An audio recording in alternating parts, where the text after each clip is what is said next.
fuck, I miss lockdown. I think my favourite lockdown was lockdown 3.5 at the start of this year. That was fucking great because it meant that I didn't have to avoid people for the first 3 months of the year, because normally January, February, March is a cavalcade of cunts desperate to tell you that they're going to run a marathon or do a triathlon or give up television and read a book every day or jump out of an aeroplane and could you sponsor them. And this year people were a little bit less ambitious. I just want to survive long enough to get vaccinated and then for the pubs to open. And some of my mates are like, oh, are you sure about the vaccine? You don't really know what's in it. And I was like, mate, I have seen you do stuff off a toilet cistern and eat a kebab out of a retired ambulance and wash it down with a fruit shoot. You are not in a position to tell me that you're concerned about not knowing what's in a fucking thing. 2020 was supposed to be my big year as well. 2020 was supposed to be like the most exciting year of my life. Partly because I was going to countries I'd never been to before. I had good work lined up. I was excited about it. Mostly because in November 2019, on my 49th birthday, my wife said we should have a kid next year. I know, I thought I'd got away with it. I've been married a lot and managed to have no children whatsoever. Because in my head, kids are a lot like goats. I quite like goats. Goats!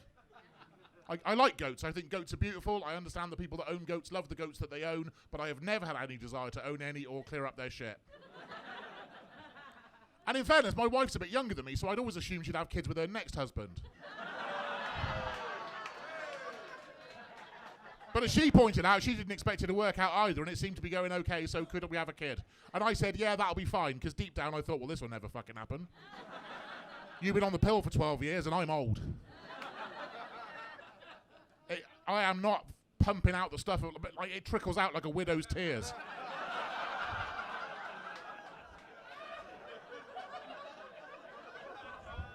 Honestly, it's like the fat off a reheated pasty. And it takes me a day and a half to reload. I figured we could kick this can down the road for 6 months or so until you get bored of the idea and then get a third dog. That's what I thought. So November 2019, I was like, yeah, that'd be great. That'd be lovely. That would be fucking brilliant. That'd be amazing. Yeah. January the 1st, 2020, she took a pregnancy test. And fuck me, it all worked. The last time my life was that rapidly affected by a couple of lines in a toilet. Because they'd been cut with laxative, and that time and this time, shit got real very quickly.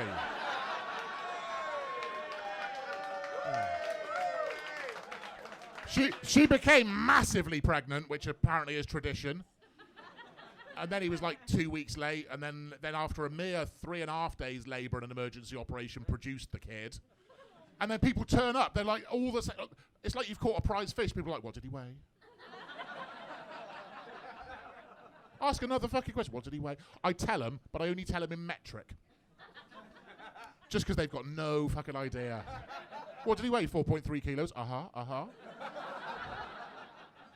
They don't know how to react. They don't know whether that's like a big baby or a small baby or half a baby or just a head.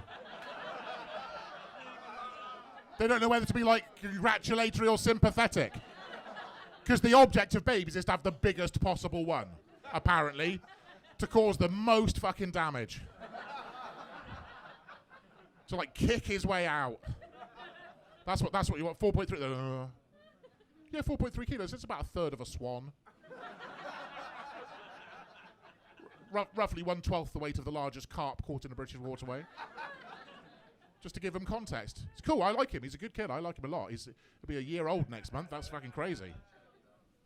It's good. I like him. Like all the baby clothes have got pockets, which is fucking weird because babies don't have stuff.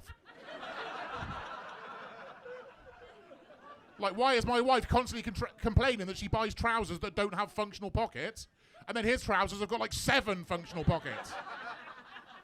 I've taken to using him as a bag.